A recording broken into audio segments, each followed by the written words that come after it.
Com muita honra que eu trago esse recado, essa reflexão sobre o tema que me foi dado.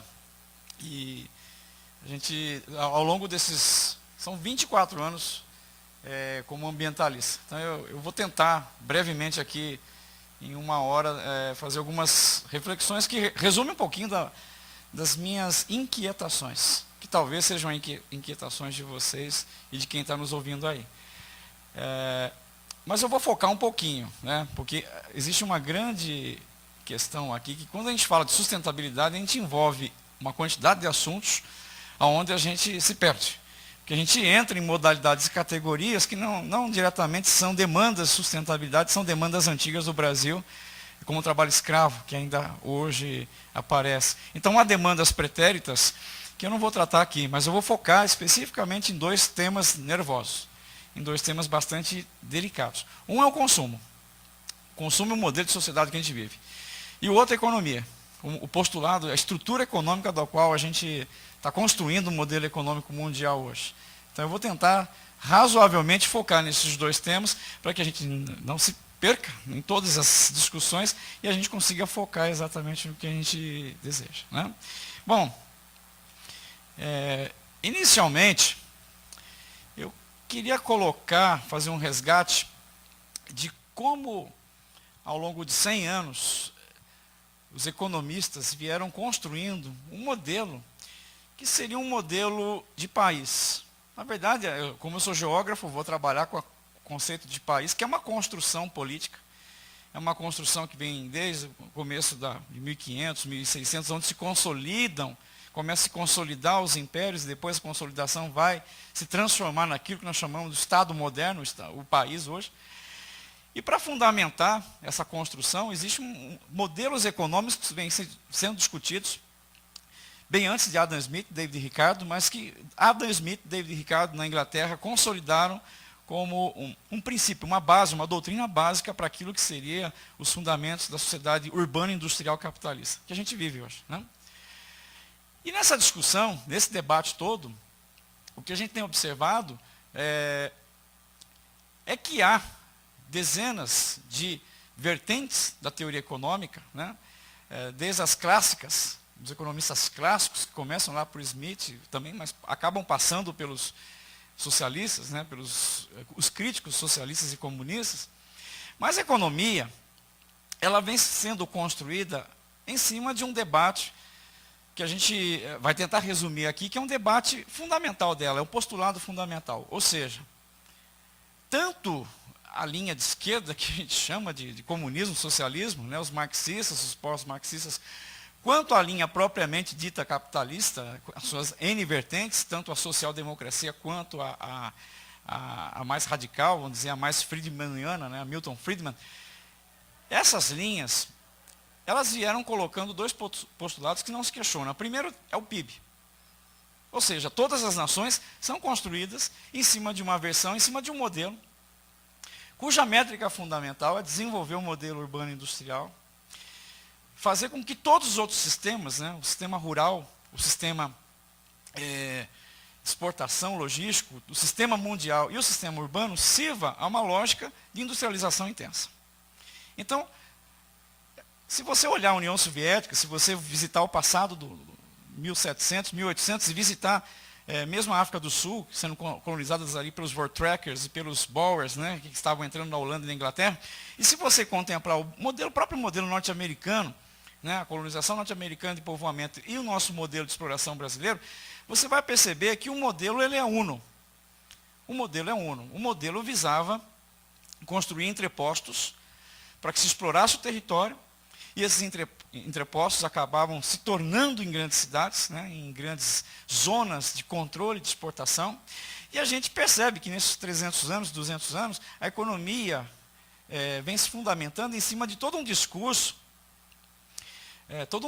que fundamentasse exatamente a ideia de você reiterar a necessidade do controle das cidades, do controle empresarial por parte das cidades e desse controle pelo resto do território. Então, o campo foi submetido a esse controle, né?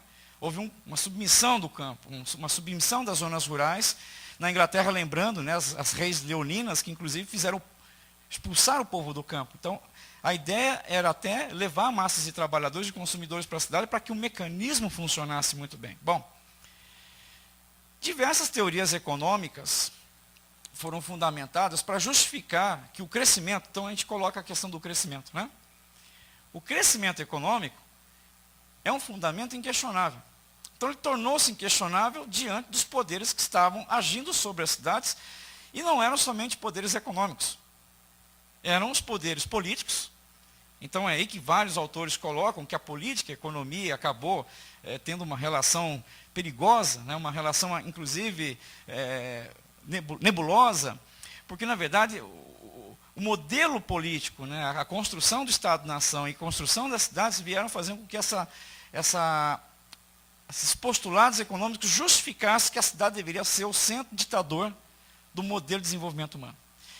Bom, eu não queria aqui, em hipótese alguma, em uma hora, passar por todos esses economistas e todas essas linhas de pensamento. Eu gostaria apenas de dois, que eu coloquei aqui para vocês na tela, dá para observar. Dois que resumem um pouquinho dessas ideias, desses postulados bastante poderosos. Um brasileiro, né, tem um respeito profundo, mas também tem o direito à crítica, né, o nosso querido Delfim Neto, que no Brasil trazia, como um panglossiano, como um economista panglossiano, um economista kuznetiano, ele trazia a ideia de que precisamos fazer um bolo crescer, precisamos fazer a economia crescer, precisamos fazer uma industrialização intensa, maciça, um modelo bem pré-americanizado, né, bem modelo ali dos gigantes da indústria, né, que a The History Channel tanto está passando hoje. E ele colocava a ideia bem simples: precisamos fazer o bolo crescer e lá para frente divide o bolo. Né? Teoria famosa, que ficou aí na década de 70, 80, batendo no Brasil militar.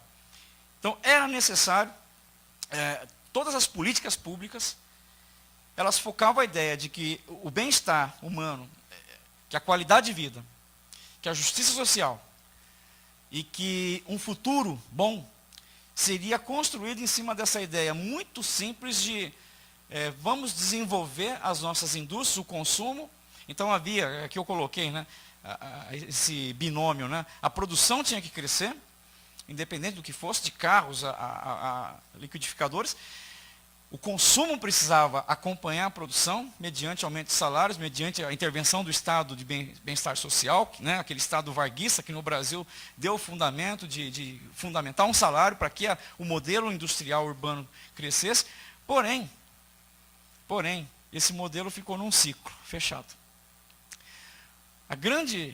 Um dos grandes debates hoje da economia ecológica, que eu vou entrar aqui, é que há algo errado com esse modelo. Esse fundamento econômico, apesar dele ser, do ponto de vista social, justificável, porque poderia se dizer assim, a produção crescendo, o consumo crescendo, injeta-se mais modernização, tecnologias, e isso vai criar novos empregos, que é o jargão usado até hoje, vai criar novos empregos, e esses empregos vão gerar mais impostos, vão gerar mais investimentos do Estado, que vai fazer o ciclo se retroalimentar. Bom, então do ponto de vista social, esse modelo é justificável. E a maior justificativa, aqui vinha Milton Friedman, do outro lado, representando o auge do pensamento norte-americano, o neoliberalismo, né? Dr. Friedman, bastante criticado pela Naomi Klein, ele colocava uma coisa muito mais radical do que o próprio Delfim Neto. Ele colocava o seguinte: deixa os mercados, permita que os mercados comandem tudo. O mercado é autorregulatório. Então o governo não precisa ficar se preocupando, inclusive, em comandar a economia, ou ficar se preocupando em fazer grandes intervenções. Cabe ao governo, ou seja, a função fundamental do governo é comandar apenas a evolução do mercado, porque o mercado promoveria a distribuição não só de renda, mas distribuição, alocação de recursos. E ele também tinha um detalhe que, do ponto de vista ambiental, era bastante perigoso. O Friedman defendia projetos muito fortes de mineração, siderurgia e grandes indústrias. Vou dar um exemplo muito simples da mentalidade dele, o que ela fez no mundo. Né? No Chile, lembrando, no Chile o poder de Friedman foi fatal. No Chile, Friedman teve a condição e capacidade de influenciar a escola de Chicago, a escola fundamentada no pensamento neoliberal no Chile, de Pinochet. Depois, né, houve o poder de depor Allende e colocar no poder Pinochet, que é, na verdade, o modelo militar industrial brasileiro. E um detalhe importante, no Chile especificamente, o cobre, a exploração de cobre na entrada do pensamento friedmaniano, ele praticamente passou para o controle privado.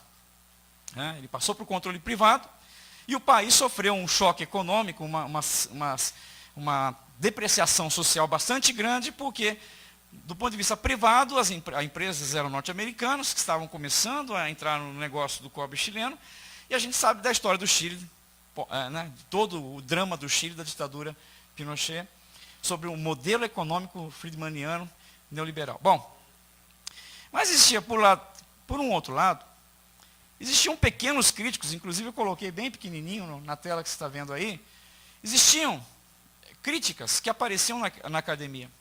Então eu vou contar a história rapidamente de um economista, que é o que eu vou indicar para hoje, para vocês estudarem depois aí nas suas faculdades, discutirem com o seu professor. Um economista nos Estados Unidos, em Harvard, na década de 60, ele levantou a mão. Ele se posicionou contra o sistema. Eu estou falando desse economista aqui do lado direito do seu vídeo, que é o Nicholas George Skourogan. Nicholas George Skourogan fez um doutorado brilhante, e durante o doutorado dele, ele colocou, indo contra a corrente neoliberal, indo contra a corrente, na verdade, industrial urbana, ele disse o seguinte: espera aí, a economia vem se desenvolvendo, os postulados dela são interessantes, o PIB é um postulado poderoso que mede crescimento de capital, e a renda per capita mede a distribuição do bolo, porque é o bolo, na verdade, do Delfim Neto, né? A ideia de crescer o bolo é o PIB, distribuir o PIB é a renda per capita. Só que esse economista levantou a mão e disse, corajosamente, isso nos Estados Unidos na década de 60. Isso foi muito corajoso. Ele disse o seguinte: isso não é ciência, isso é doutrina. Isso não tem nada de científico. Isso é doutrinário. E ele colocou duas questões que incomodou profundamente o planeta, e essas duas questões vêm reverberando até hoje. Primeira questão: a economia simplesmente pegou uma ciência bastante fundamentada, bastante construída, elaborada, que é a ecologia. E pegou a ecologia e simplesmente colocou tudo de lado.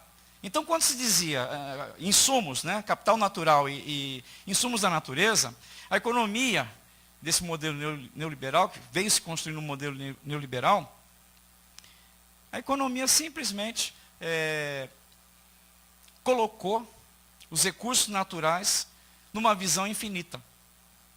Então, se você fosse questionar qualquer economista da época, dizendo, espera aí, esse modelo de vocês é fantástico, mas vai dar um blackout, como Jared Diamond apontou no filme Colapso, que eu indico também para assistirem. Quando os economistas disseram, espera aí, esse modelo vai gerar um problema lá na frente, que vai ser a falta de insumos, esses economistas como o Nicholas George Skourogan foram imediatamente calados. Porque isso colocava uma questão muito interessante para calar eles, dizendo o seguinte: espera aí, vamos evoluir a economia, isso vai evoluir a tecnologia, vamos criar novas pesquisas, nós vamos desenvolver a ecoeficiência. E a ecoeficiência, cada vez mais aprimorada, vai começar a desmaterializar os produtos. E, obviamente, no futuro, nós vamos continuar usando matéria-prima, porque a gente vai usar cada vez menos matéria-prima. Bom, esse foi um argumento que tentou calar a boca dele. O outro, mas esse não é o principal. O principal argumento do George Skourogan, que ele colocou, era que, além da economia ter esquecido, ter deixado a ecologia de lado, ou seja, ter deixado toda a lógica de funcionamento da biodiversidade, da manutenção do planeta, deixou de lado a física. Deixou de lado algumas leis de Newton. E uma das principais leis de Newton, que é a lei da conservação da matéria, né, e também a lei da homeostase, que a gente hoje entende por regulação do planeta, simplesmente a economia pegou uma lei fundamental, que é a lei de que a energia, ela se transforma, e simplesmente jogou fora essa teoria. Então, o que ele estava dando alerta era muito simples, que hoje está aparecendo no preço, está aparecendo no custo da comida nossa e no custo de vida nosso. Qual é a fórmula? Simples.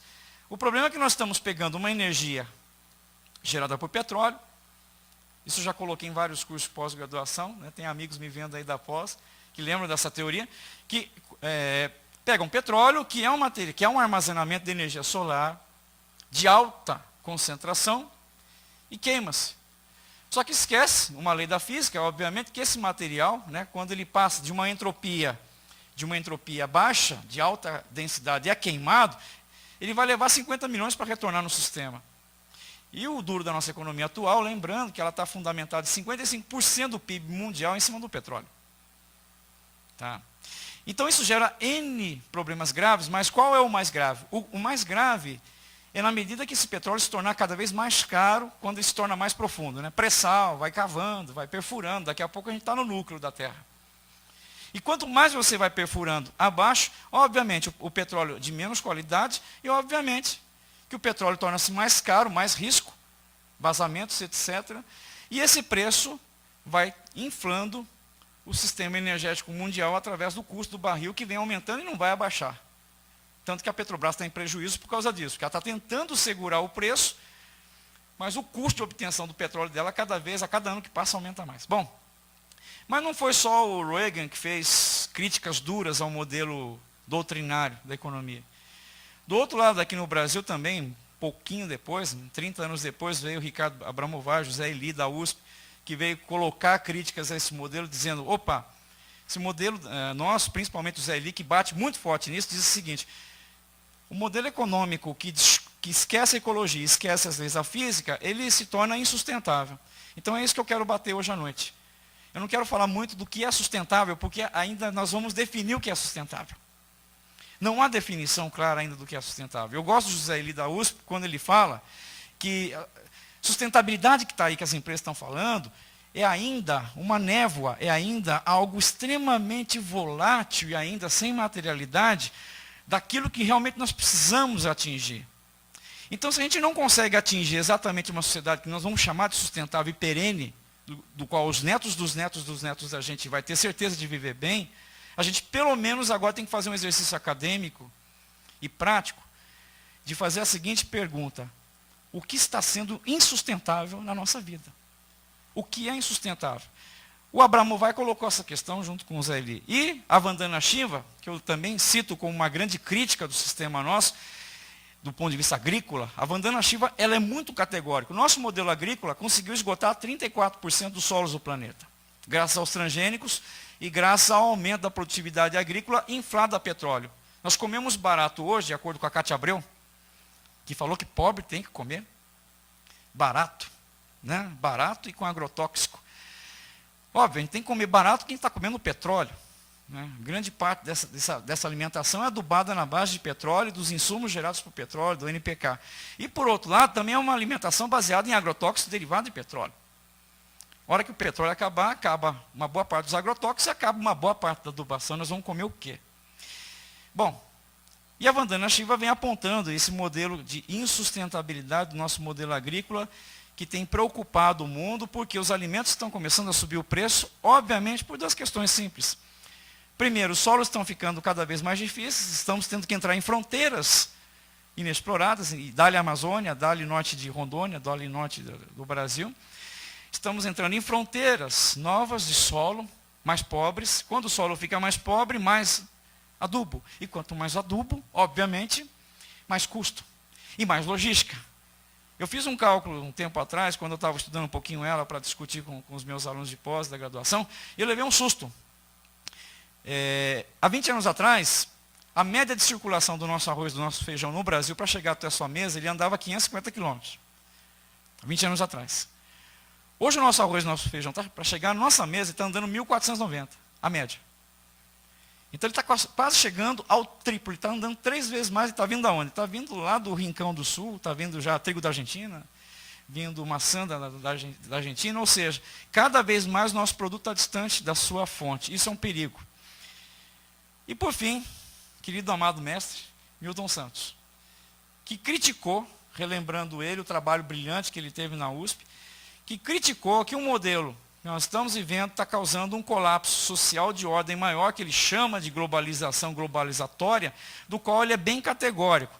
a concentração de renda e a concentração de poder em pequenos grupos está chegando a índices insuportáveis. Já já vou apresentar estatísticas.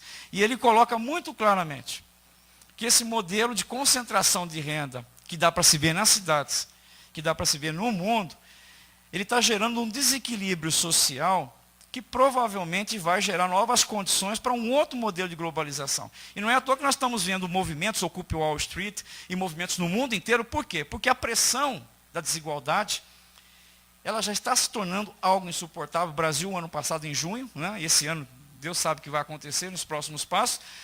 Recentemente, os Estados Unidos está passando agora por uma convulsão social, né, lá na região do Missouri, por causa daquele negro assassinado, do qual a população não suporta. Não é o fato do assassinato dele, mas o fato principal é a iniquidade social que nos Estados Unidos tem se alastrando nos últimos 12 anos e em cima de governos democráticos, gestão democrática, né, do Obama. Bom,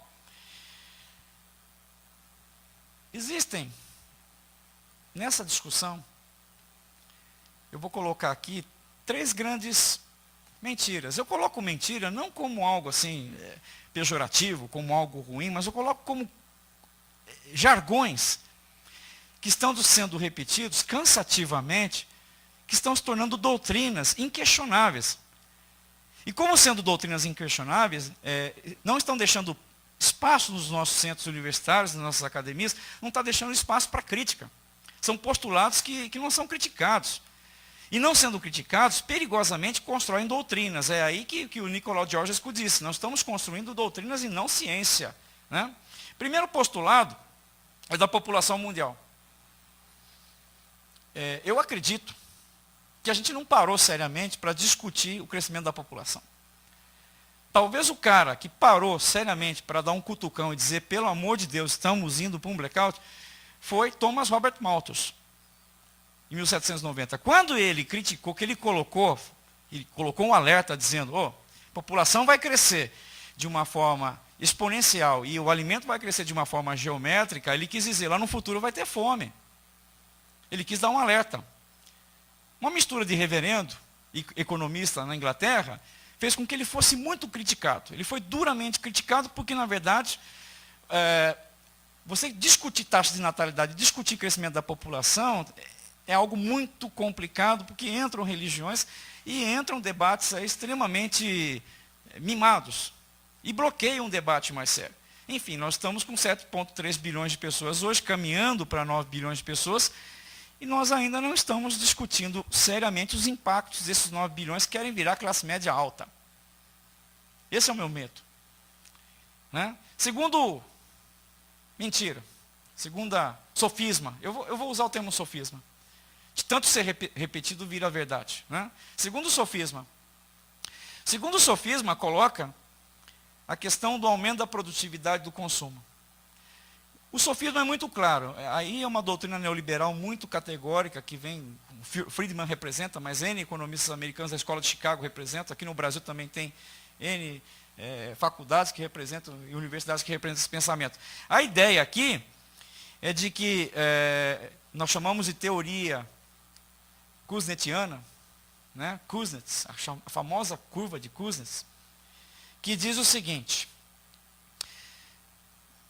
nós chegamos num modelo urbano industrial sofisticado de uso de equipamentos que nós temos hoje, como aviões, carros, eletrodomésticos, auditórios. Chegamos a um nível de desenvolvimento tão elevado que nós não podemos voltar para trás. Quer dizer, ninguém pensa aqui em voltar para o interior ou retroceder os nossos avós. Estamos numa capital equipada e sofisticada como São Paulo, globalizada. Por outro lado, se a gente não consegue, então, pensar em voltar para trás e rever, falar, não, vamos parar, porque a gente não consegue, não pode mais avançar. Por outro lado, há uma defesa muito sagrada e muito fixa, dizendo o seguinte, calma, vamos aprimorar esse modelo e vamos usar a nossa curva de aprendizado. A famosa ideia da curva de aprendizado. Ou seja, a partir das estruturas de conhecimento que nós temos hoje, as estruturas produtivas e acadêmicas, vamos tentar usar todas essas estruturas para aperfeiçoar a produção, e aperfeiçoando a produção, cada vez mais causar menos impacto nos recursos naturais do planeta. Uma dura crítica desse modelo, eu estou recomendando vários livros, que inclusive a gente está numa aula, né, hoje à noite. Uma das mais duras críticas desse modelo que diz assim, vamos desmaterializar ou vamos aumentar a tecnologia de determinados produtos, porque isso vai levar à diminuição da pressão sobre o planeta e nós vamos ser uma civilização sofisticada tecnologicamente e ambientalmente correta, que nós chamamos de Green Economy, economia verde. É uma brasileira e morreu há um mês atrás. Rosemary Muraro. Rosemary Muraro escreveu um livro formidável, né, em que ela coloca que nós viramos deuses. Praticamente a nossa sofisticação industrial tornou a gente, literalmente, vaticinador de projetos como deuses. E a tecnologia se tornou literalmente um Deus sagrado inquestionável. Inquestionável. Não há questionamento com relação ao aprimoramento da tecnologia. E um terceiro sofisma, né, que veio, que é o PIB, a renda per capita e o desenvolvimento de poupança. Os países hoje, se você... Esse ano nós temos eleição, daqui a pouco, já começaram as campanhas presidente e governador de estado. Se você observar bem na eleição esse ano, você vai perceber que o discurso ligado a vamos ampliar a produção, vamos ampliar o consumo, vamos ampliar o investimento em novas indústrias, esse discurso continua firme como nunca. Ele vai continuar se replicando mesmo nos partidos que defendem mais as zonas de sustentabilidade, né? Então, isso vem acompanhado da ideia de que o PIB tem que continuar, a renda per capita tem que ser distribuída e, por fim, só finalizando essa reflexão, que a economia mundial deve crescer. Bom, daí surgem os chamados economistas kuznetianos. Eles dizem o seguinte, olha, não se preocupem com o meio ambiente e não se preocupem se o planeta vai suportar. Porque eles dizem que há uma curva, e essa curva que é a chamada curva de Kuznets, que é o Grossman e o Kruger, que em 1995 defenderam, diz o seguinte, quanto mais modernos e sofisticados nós nos tornamos, menos vamos agredir o planeta e mais as nossas sociedades vão se tornar libertárias. Então, aí tem dois discursos perigosos. Quanto mais tecnologia, mais liberdade. Parece que Edward Snowden mostrou que não. Tecnologia e liberdade não são os mesmos binômios. Porque há discursos da sociologia e vários discursos da antropologia, principalmente os colegas da sociologia, que colocam que as tecnologias iriam ser ferramentas de alta empoderamento e de libertação. Eu acho perigoso a gente se empolgar com essa teoria 100%. Existe o revés dela. E o Snowden mostrou exatamente essa bomba dando o toque de alerta.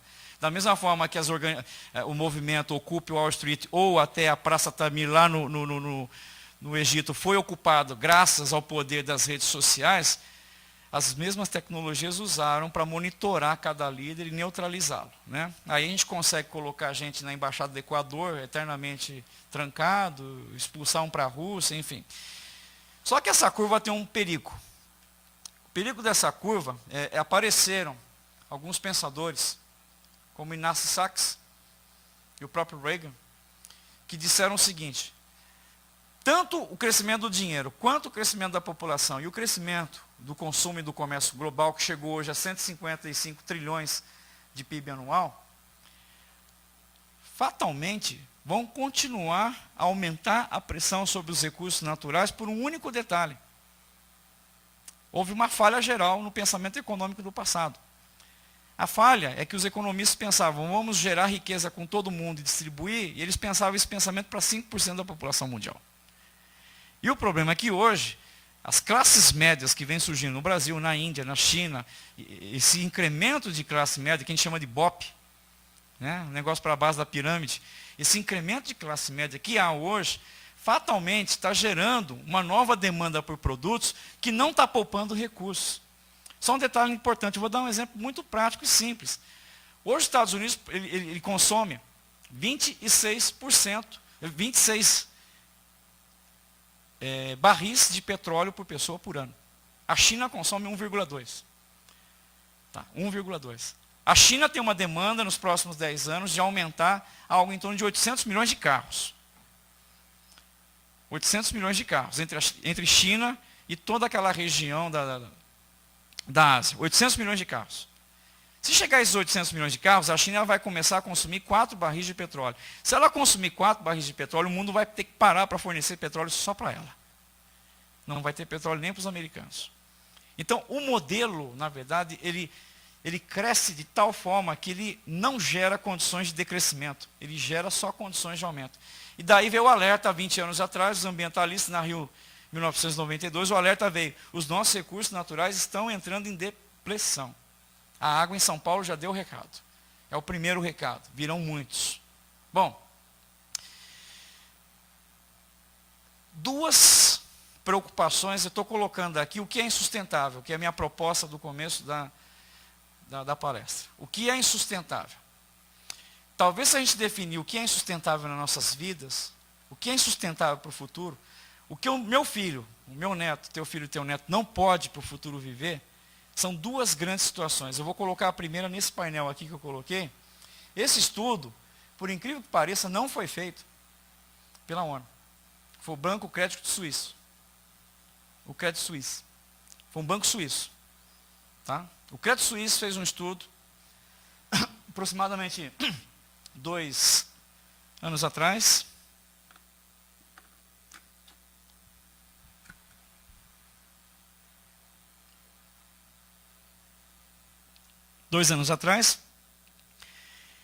E esse estudo saiu na internet de Global Wealth Pyramid. Então, a pirâmide aí medindo o bem-estar aí, a situação da distribuição de renda ao longo de 7 bilhões e 200 milhões de pessoas. E essa pirâmide me preocupou. Quando saiu esse estudo, eu li na íntegra, está em inglês, depois eu vou disponibilizar o relatório para todos, tá? A gente manda pelo site. Se você olhar esse estudo, observar as estatísticas, tem um alto da pirâmide aqui, que abrange aproximadamente 8,5% da população mundial. Você vai ver aqui, 7,7% logo após o azul, e em cima 0,7% no topo. Esse topo aí da pirâmide, esse 0,7% no estudo tem 41% da riqueza do planeta. Isso é pornográfico. Isso é grave. Talvez isso inspirou o filme Elysium. Tá? É uma elite, 0,7%, que tem hoje 41% do PIB global.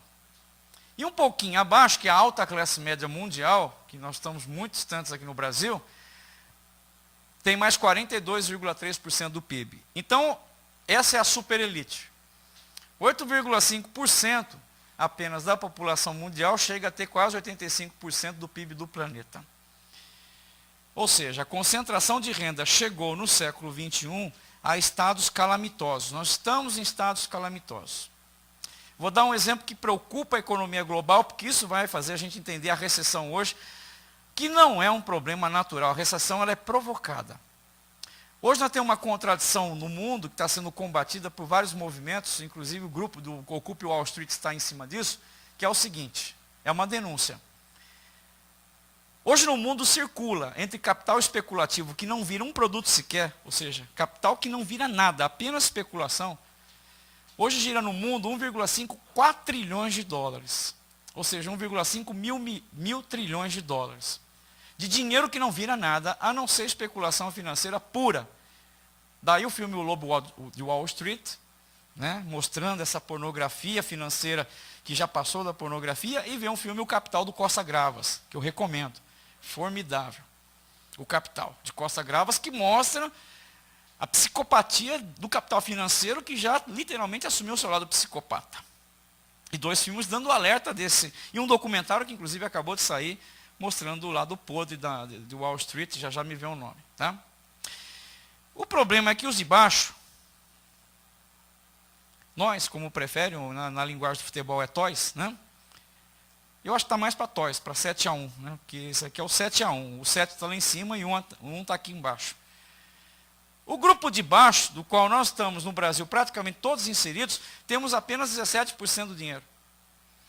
Tá? Então circula no Brasil ou circula em várias porções da África, Índia, China, apenas menos de 20% do capital global circulando na mão da população inteira. E aí me preocupa, porque no estudo do Credit Suisse, 2,6 bilhões de pessoas apareceram como out-statistical, fora de estatística. Resumindo, eles não sabem nem se existem, ou se existem, eles sabem que existem, mas não sabem quanto que esse grupo anda no bolso por dia. A ONU, para não deixar feio, porque o estudo foi sério, a ONU, para não deixar feio, ela fez uma escolha. Ela resolveu chamar de 2,6 bilhões de pobres.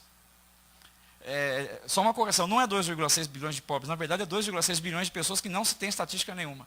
São tão miseráveis que nós chamamos de, tem um termo em inglês traduzindo para o português, significa pessoas que o governo ou nenhuma autoridade chegou.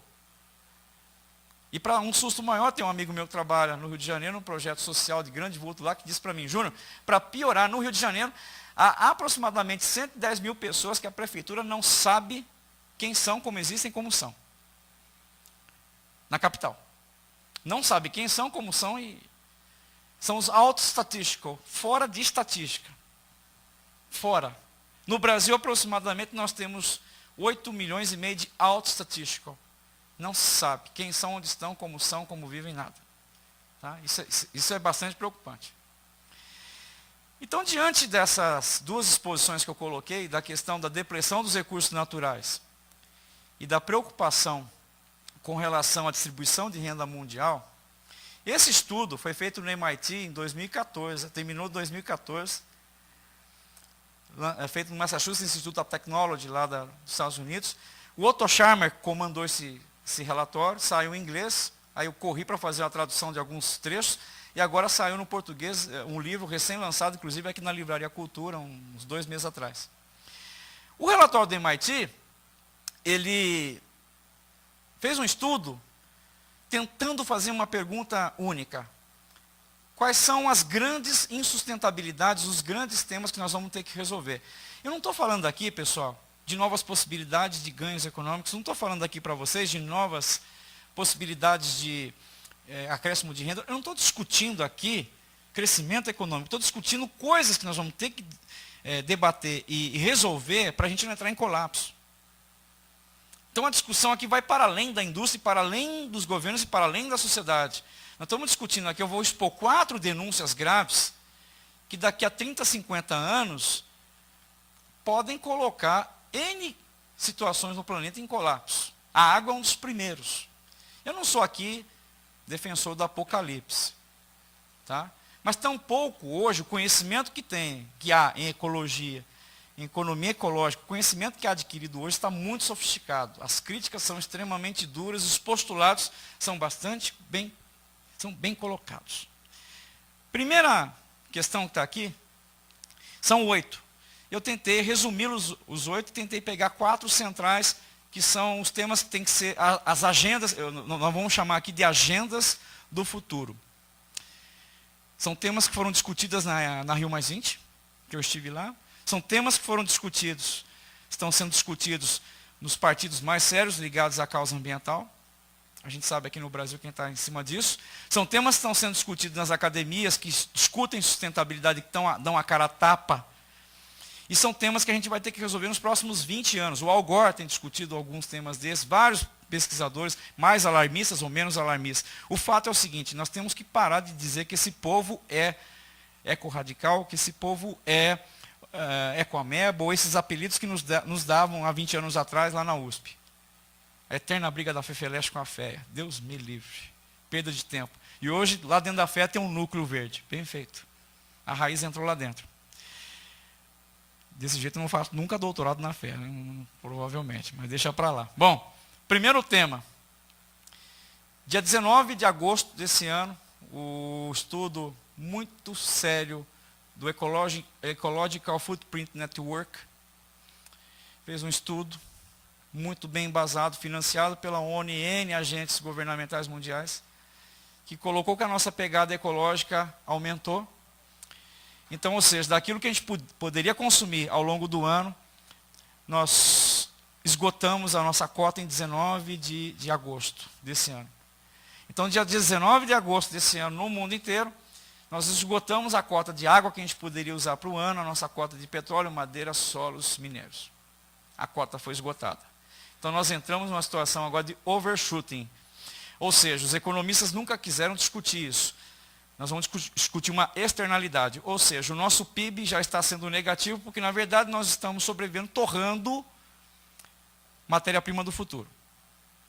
Tem um autor norte-americano, gosto muito, eu vi ele em Curitiba uns anos atrás, que ele disse uma frase em cima desse roubo que a gente está fazendo ao planeta, e essa frase até hoje já me tira o sono. Quando ela me vem na mente, que eu estou estudando, estou lendo, essa frase me passa, e ela me deixa perturbado. Eu vou lançar essa questão publicamente. Ele diz, Paul Hawken, dos Estados Unidos, ele diz o seguinte: estamos roubando o futuro, transformando em riqueza no presente e deixando as gerações futuras sem herança. Do ponto de vista da herança intergeracional, nós somos ladrões. Nós somos ladrões. Nós poderíamos, se fosse culpado, se fosse feito um julgamento do que vai acontecer no planeta em 2100, nós seríamos julgados pós-mortem. Nós seríamos culpados no futuro de deixar uma geração órfã de herança. Órfã de água, órfã de solo, órfã de petróleo. Fora um outro fato, nós não sabemos quando virá a próxima glaciação. Se ela se antecipar, essa geração ao menos teria petróleo para tentar sobreviver em suas casas. Elas não vão ter nem energia estocada para sobreviver a uma eventual glaciação fora de hora. Resumindo, então nós estamos torrando o PIB, nós estamos torrando o futuro no presente. A segunda questão eu coloquei para vocês, está aqui, 1% da população hoje, mundial, aqui eu estou falando renda diferente da acumulação de capital. Renda é a quantidade de salários. 90% dos salários que circulam nas contas bancárias do mundo, circulam apenas esse 1%, só para ter uma ideia. Fora a especulação que eles fazem. Estou colocando só em salários. 90% dos olerites, se você pegar todos os olerites, 90% dos valores dos olerites, circulam na mão de apenas 1% da população global. O resto, na nossa mão. O capital especulativo, ele circula 1,54 trilhões no mundo. E o capital real circula apenas 20 trilhões de dólares no ano passado.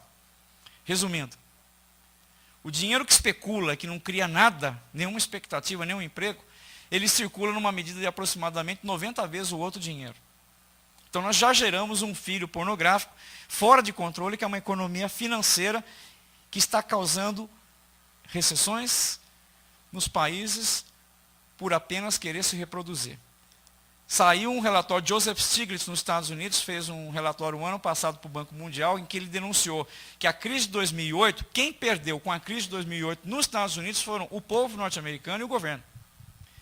Várias indústrias ligadas aos hedges e aquelas ações que deram o golpe na crise americana de 2008, saíram com 25%, de 15% a 25% a mais de capital depois de 2008. Eles estão mais ricos ainda. Isso foi denunciado por um prêmio Nobel. Eu estou falando de Joseph Stiglitz, não estou falando qualquer pesquisador. E ele fez a denúncia muito clara, e isso acabou pesando, que a gente está vendo nesse item aqui.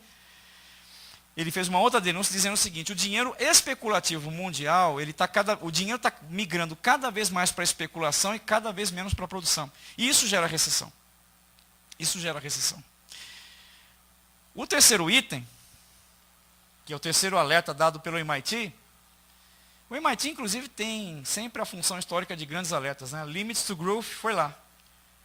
Limits to Growth, Limites ao Crescimento, de 1974, saiu do MIT. Eles são bons em dar alertas, eles fazem alertas bastante claros. O terceiro alerta, praticamente 40 anos depois do Limits to Growth, diz o seguinte: estamos discutindo hoje os limites do consumo na humanidade, e os limites do PIB e bem-estar. O PIB, ele apresentou uma falha bastante grave, que eu vou colocar para vocês aqui. Recentemente, a verdade dele veio à tona. Ele é uma doutrina, ele não é ciência. Porque o PIB, na verdade, não está medindo mais bem-estar. Vou dar dois exemplos muito simples, muito práticos. São Paulo, o PIB da cidade cresceu nos últimos 30 anos, cresceu cerca de 18 vezes. E eu pergunto aos paulistanos que estão me vendo aqui, e o pessoal do interior também, eu pergunto a vocês, a qualidade de vida e o bem-estar em São Paulo está aumentando? Uma pergunta genérica que tem que ser pensada. Quer dizer, o enriquecimento da capital em infraestrutura, em modernidade, ele aumentou a qualidade de vida do paulistano ou do carioca? E uma outra questão mais delicada ainda. O PIB, recentemente, caiu na discussão, e isso foi na França, foram 3 caras na França. O nosso querido Amartya Sen, Stiglitz, dos Estados Unidos, Joseph Stiglitz, e um economista francês, já me vem o nome, fizeram um relatório, Fitoussi, Jean Fitoussi, Stiglitz, Joseph Stiglitz e Amartya Sen fizeram um relatório chamado Grand Fitoussi-Stiglitz, feito para o governo da França, do qual perguntaram para os 3, o PIB tem fundamento? E os 3 responderam, nenhum. Não há fundamento. Simples. O PIB ele mede qualquer coisa que gere circulação de capital, ele mede, inclusive externalidade ambiental. Se cai um avião, a queda do avião recentemente, que infelizmente matou o nosso querido Eduardo Campos, a queda do avião gera PIB. Porque isso gera sistema de socorro, isso gera seguros, isso gera uma série de questões e vai para o PIB. O trânsito parado de São Paulo, que já está a 12 km por hora, gera PIB. O trânsito parado de São Paulo é medido como PIB. O aumento de doentes em São Paulo, isso é um estudo do Paulo Saldiva, da USP, da Faculdade de Saúde Pública da USP. Né? O Paulo Saldiva fez um estudo que em São Paulo mede esse aumento do PIB da quantidade de internações no HC da USP de gente com problemas broncopneumológicos. Aumenta o PIB. Você tem uma ideia. Aumenta o PIB em São Paulo, por exemplo, uma coisa que a gente não sabia, isso é computado no PIB nacional, aumenta o PIB em São Paulo, a quantidade de equipamentos públicos comprados para acidentes de moto. Então, quando 50 mil motoqueiros aqui, em média por ano, a 60 mil, se arrebentam e saem todos remendados com o Elizaroff lá da USP, do IoT, ou de outro instituto, a compra do aparelho que ele coloca é computado no PIB. Então, o PIB ele mede até a externalidade negativa.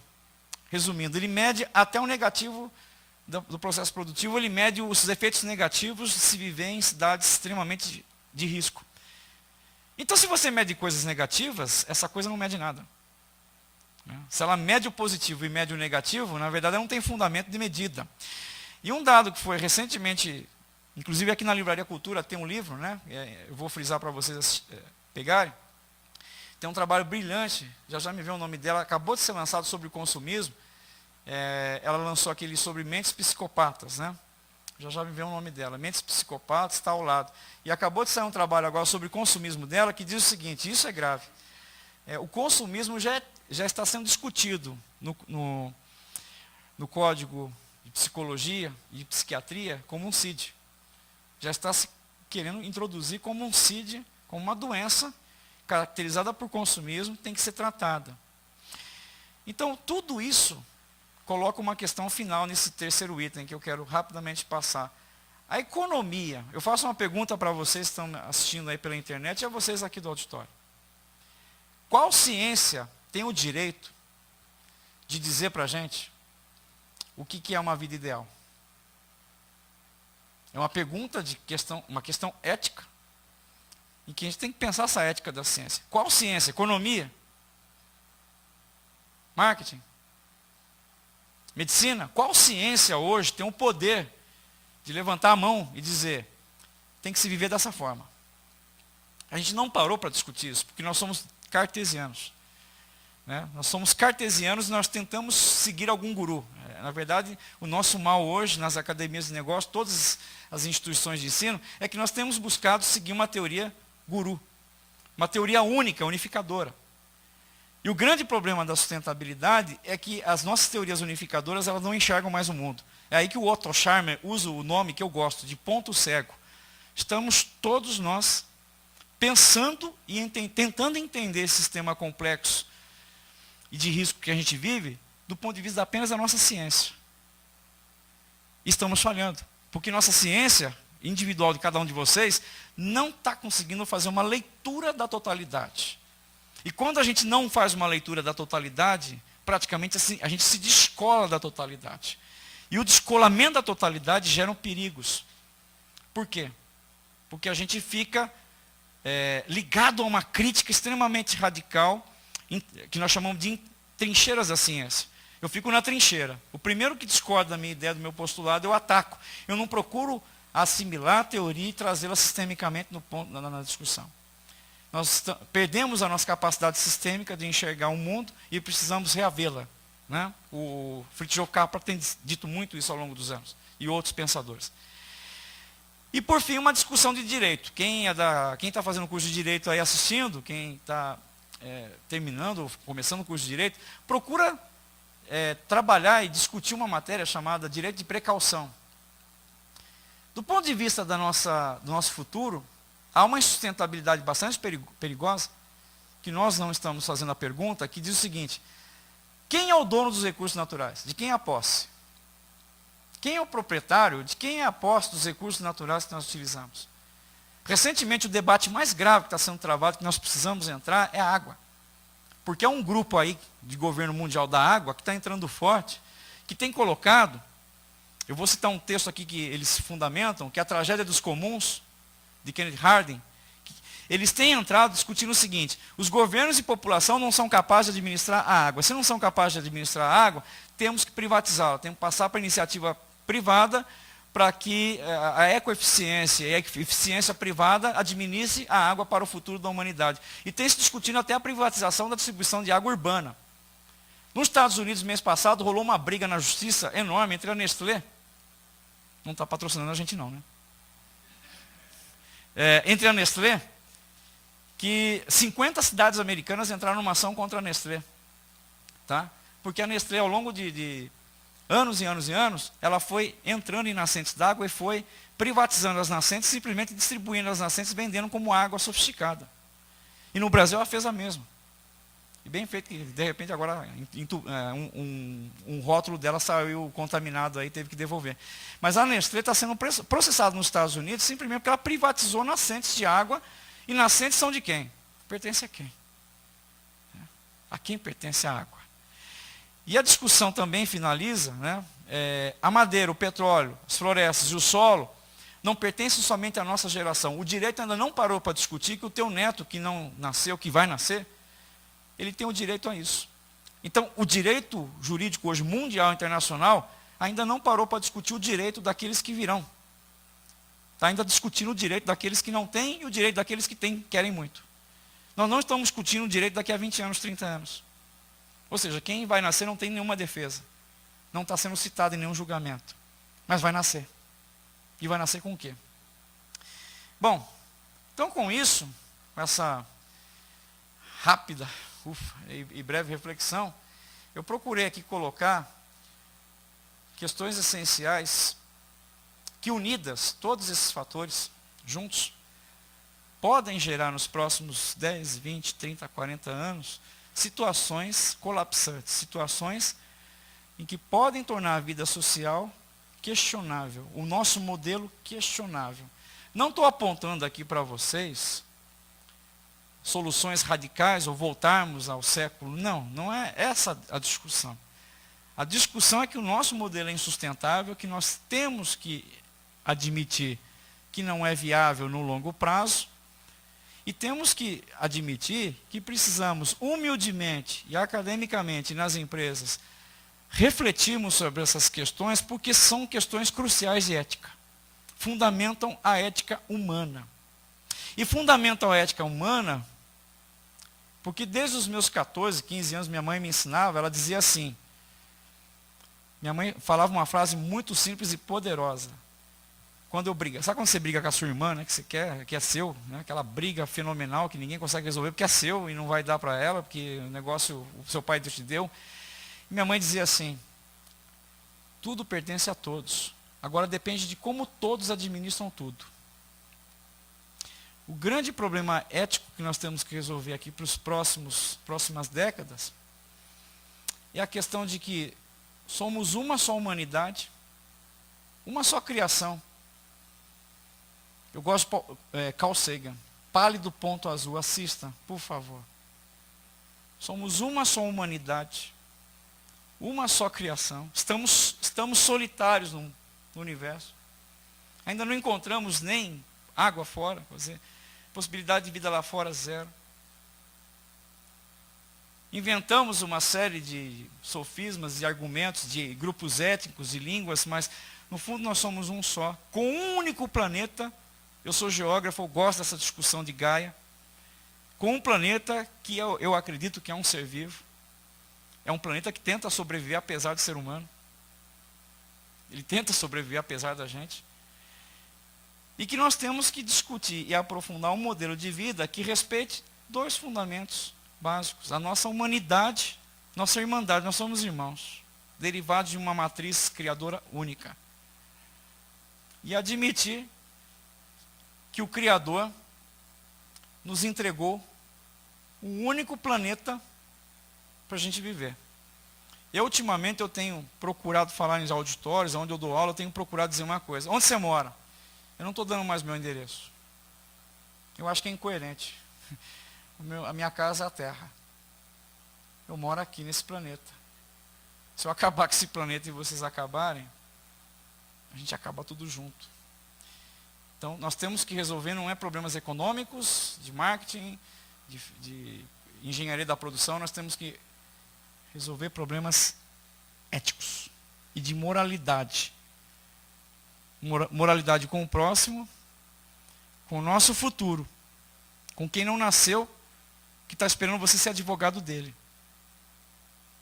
A gente, por enquanto, só está sendo nosso advogado individual. E, por fim, ser ético com o Criador que nos deu um presente tão belo. E eu acho que quando ele entregou, disse, cuida bem, tá? Cuida bem. Cuida bem, que é o único presente que eu posso te dar, é o meu melhor. Filosoficamente, assista um documentário chamado Pálido Ponto Azul, Carl Sagan. Acho que vai dar um recado mais profundo que o meu, para a gente repensar nossa humanidade, nosso modelo insustentável de vida. Muito obrigado pelo carinho, pela honra de estar aqui essa noite com vocês todos. Obrigado.